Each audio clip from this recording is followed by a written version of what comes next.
For the last 20 years, if you walked into a dealership and asked which midsize SUV was the safest bet, the answer was almost always one of two names. And in 2026, those two names are still Toyota RAV4 and Honda CR-V. But here's the part the internet keeps getting wrong. The decision between them has never been more complicated than it is right now. Because these two vehicles, which used to compete in almost the same lane, have in 2026 made dramatically different bets about what a modern SUV buyer actually wants. One of them has gone all in on digital technology, efficiency, and a bold new design philosophy that will either impress you or drive you absolutely crazy within the first week of ownership. The other has doubled down on the things that made it great: space, refinement, ergonomic intelligence, and a driving experience so smooth it almost disappears around you. I have spent weeks going through Consumer Reports data, Edmunds long-term test results, J.D. Power owner satisfaction scores, and verified owner reports from both camps to give you the comparison that actually matters.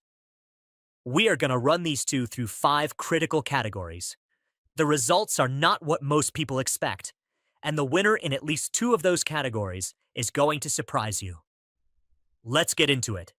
The first category is interior design and quality, and this is where the philosophical split between these two vehicles becomes immediately obvious the moment you open the door.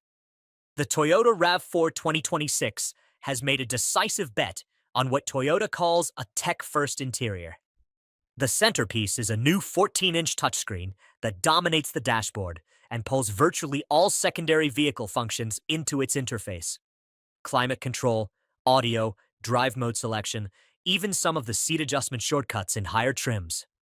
The physical button count has dropped significantly compared to the previous generation, and the design language of the cabin leans angular, dark, and purposefully utilitarian, in a way that reads as adventure-ready rather than living room comfortable.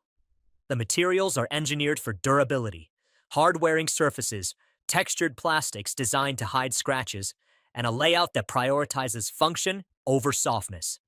For a buyer who wants their SUV to feel like a tool, this works. For a buyer who wants their SUV to feel like an escape, they can feel cold. Consumer Reports testers and Edmunds evaluators both noted that while the Toyota RAV4's new screen is responsive and visually sharp, the loss of dedicated physical controls for the climate system introduces a meaningful usability gap. One that shows up not in a parking lot, but at 65 miles per hour, when you want to adjust the fan without looking away from the road. Step into the Honda CR-V, and the experience is different in a way that is hard to articulate until you sit there for a few minutes. Honda has kept physical climate control knobs, real, tactile, rotary controls that your hand finds by muscle memory without visual confirmation. The dashboard design uses Honda's signature honeycomb mesh pattern across the lower section, which breaks up the visual mass and gives the cabin an airiness that makes it feel larger than its measurements suggest.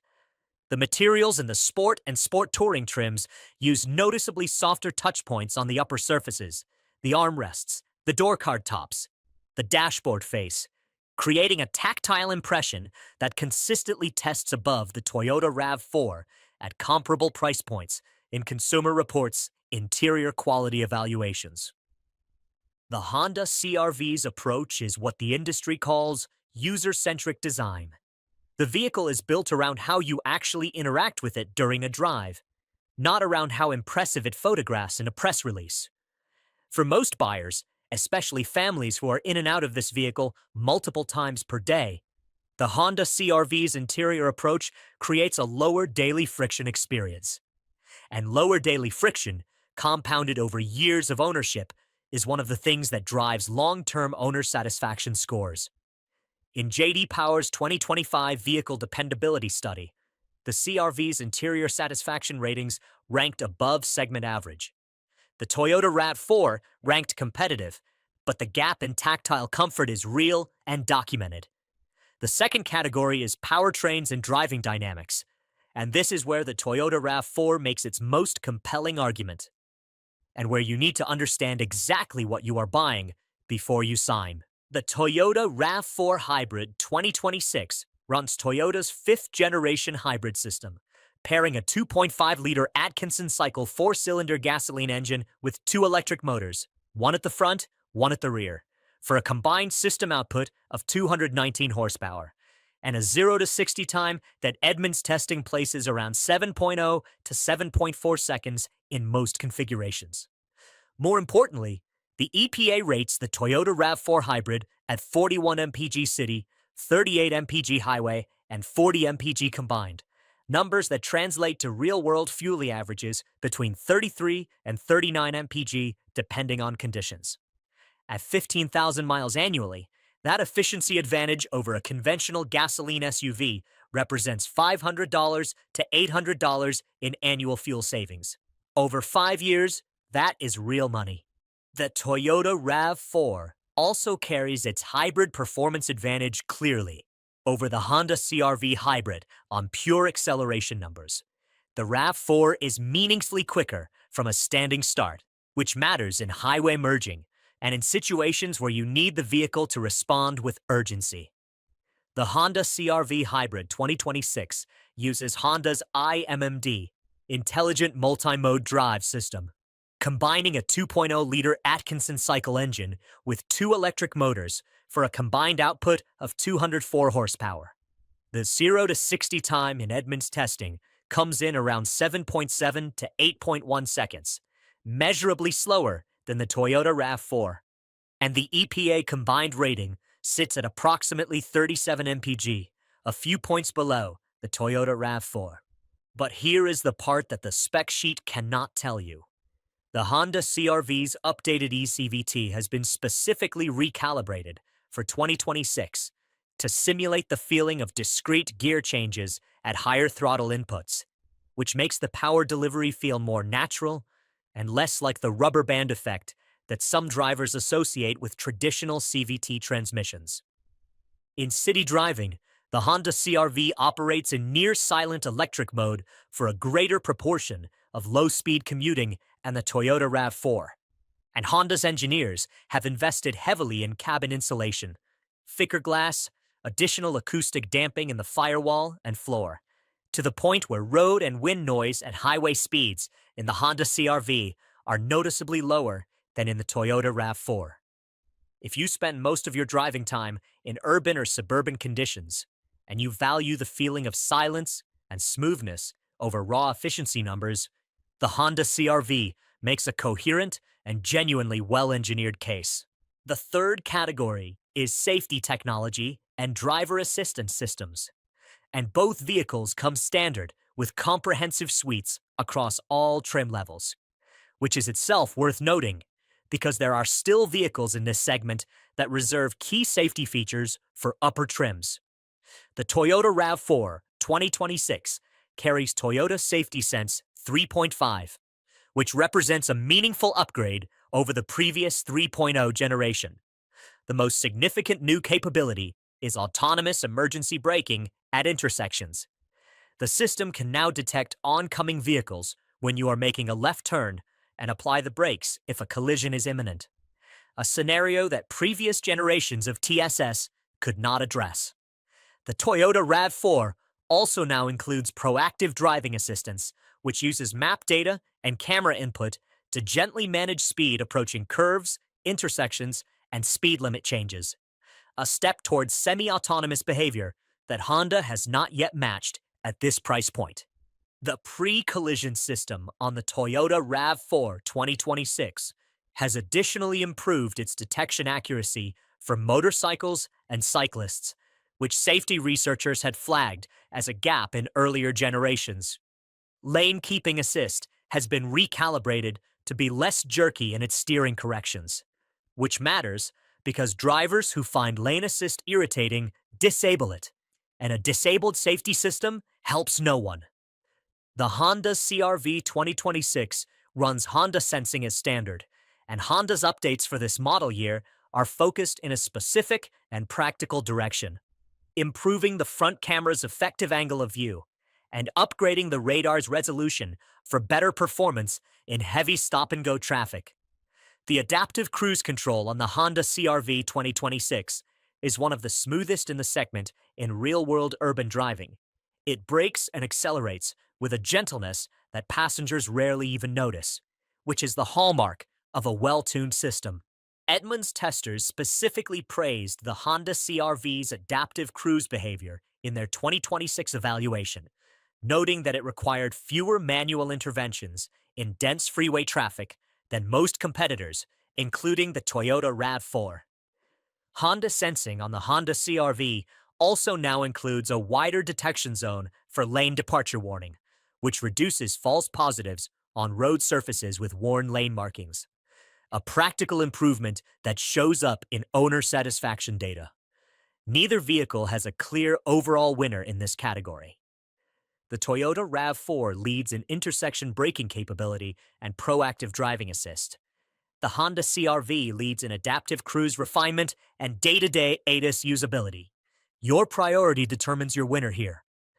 The fourth category is cargo space and versatility, and the Honda CR-V takes this one, but with an important asterisk that many comparison videos skip entirely. Behind the rear seats, the Honda CR-V offers approximately 39.3 cubic feet of cargo volume versus the Toyota RAV4's 37.5 cubic feet. That gap closes when both rear rows are folded. Both vehicles reach similar maximum cargo configurations around 70 cubic feet. But the practical advantage of the Honda CR-V is not just in raw cubic footage. Honda engineered the rear liftgate to open to a full 90-degree angle, and the rear door aperture to be wider than most competitors, which is a detail that matters enormously to families who are loading and unloading car seats, strollers, and grocery bags multiple times per day. The sliding rear seat on the Honda CR-V allows you to trade rear passenger legroom for cargo depth depending on your load, a flexibility the Toyota RAV4 does not offer. For pure family utility and loading convenience, the Honda CR-V makes the better argument. But here is the asterisk. The Toyota RAV4, particularly in the adventure and TRD off-road trims, carries a towing capacity of up to 3,500 pounds with the tow package, compared to the Honda CR-V's 1,500-pound tow rating. If you tow a small boat, a jet ski, a motorcycle trailer, or a small camper, that gap is not a rounding error. It is the difference between being able to tow something and not being able to. The Toyota RAV4 also includes a full-size or temporary spare tire as standard across most configurations, while the Honda CR-V Hybrid omits the spare entirely in favor of a tire inflation kit and run-flat adjacent tires. If you do any driving in rural areas, remote parks, or long highway stretches where roadside assistance response times are measured in hours rather than minutes, the presence of an actual spare tire on the Toyota RAV4 is a practical safety advantage that Honda has historically deprioritized. For suburban commuters who never venture far from cell service, this distinction is nearly irrelevant. For everyone else, it is worth knowing before you commit. The fifth and final category is long-term value, which is really three things bundled together: maintenance costs, reliability, and depreciation. On maintenance, both vehicles follow Toyota's and Honda's industry-leading extended service intervals for their hybrid systems. The regenerative braking in both the Toyota RAV4 and the Honda CR-V dramatically reduces brake pad wear, meaning brake service intervals extend well beyond what you would expect from a conventional gasoline vehicle. Toyota recommends hybrid battery inspections every 100,000 miles rather than proactive replacement, and real-world data from Fuelie and owner communities confirms that both manufacturers' hybrid battery packs routinely exceed 200,000 miles without intervention. The federal hybrid battery warranty, 8 years or 100,000 miles, applies to both. On pure maintenance cost over 5 years, these two vehicles are as close to identical as any two vehicles in the segment. Where they separate is in depreciation. Kelley Blue Book's 2025 and 2026 residual value projections place the Toyota RAV4 Hybrid at approximately 58 to 62% of original MSRP retained after 3 years. The Honda CR-V hybrid comes in at approximately 53 to 57% over the same period. That gap, 4 to 5 percentage points, translates to real dollars at trade-in. On a $40,000 purchase, the Toyota RAV4 retains roughly $1,600 to $2,000 more than the Honda CR-V after 3 years. Over 5 years, the gap widens. Consumer Reports owner cost data confirms this pattern consistently across model years. The Toyota RAV4 has a demonstrated resale value advantage over the Honda CR-V that is modest on an annual basis, but meaningful over the full ownership cycle. Both vehicles rank well above segment average for reliability. Consumer Reports gives both above average to excellent scores, but Toyota's longer, deeper data set of hybrid reliability across more than 2 decades gives the Toyota RAV4 a slight edge in buyer confidence, particularly for first-time hybrid purchasers who are still thinking about long-term risk. So here's the verdict, the actual honest one, not the one that lets you click away feeling good about a foregone conclusion. The Toyota RAV4 wins on fuel economy, outright performance from a standing start, towing capacity, spare tire inclusion, resale value, and proactive safety technology at intersections. If you drive long distances, if you occasionally tow, if you travel in areas where self-service is unreliable, if you plan to keep the vehicle for 7 to 10 years and resell it at the end, or if you want the most proven long-term hybrid reliability data on the market, the Toyota RAV4 is your vehicle. The trade-off you accept is a touchscreen-dependent climate interface that will occasionally distract you, interior materials that feel utilitarian at a premium price point, and front seat headroom constraints that will matter to passengers over 6 feet tall. The Honda CR-V wins on interior refinement, tactile ergonomics, cabin quietness at highway speeds, cargo loading convenience for families, adaptive cruise smoothness in heavy traffic, and a day-to-day driving experience that is engineered to feel effortless. If you spend the majority of your time in suburban and urban traffic, if your priority is family comfort and loading ease, if you care deeply about the quality of what surrounds you inside the cabin, or if you simply want to drive a vehicle that feels composed and quiet every single day without thinking about it, the Honda CR-V is your vehicle. The trade-off you accept is slightly lower fuel economy, a slower 0 to 60, a lower tow rating, and a residual value that trails the Toyota RAV4 by a measurable margin over time. Neither of these is a wrong answer, but one of them is the right answer for you specifically, based on how you drive, where you drive, who rides with you, and how long you plan to keep the vehicle. What I want to know is which side of that line you fall on.